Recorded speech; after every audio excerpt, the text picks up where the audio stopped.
Nandito po tayo sa mango farm. Mangga is life. Mga hinog na po siya.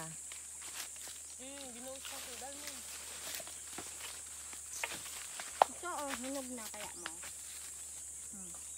Anong masasabi mo sa goyabano, Jo? Lamis. Ang sabi mo sa mangga, ante? Tingi ako.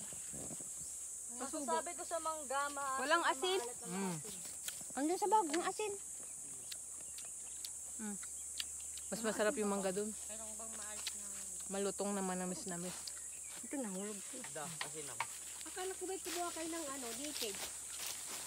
Meron akong nakuha ah. Ano mo iwan? Ah? Pagdagan nyo ah. Isa naman iba yung kukuha.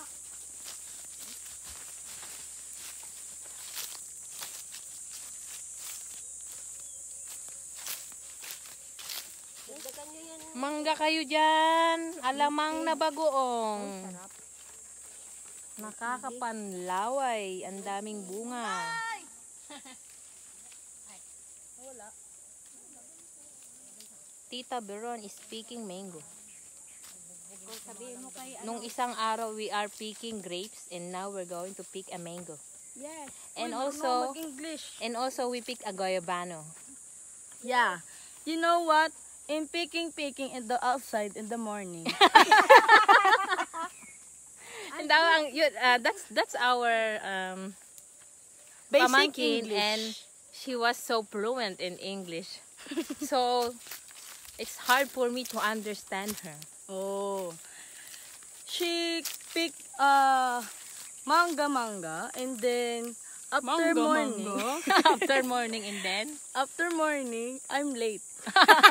Para maniningil lang eh. Manga.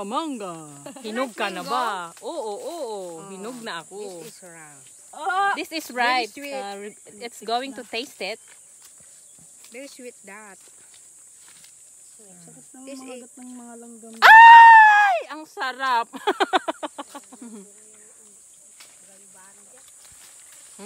It's so sweet.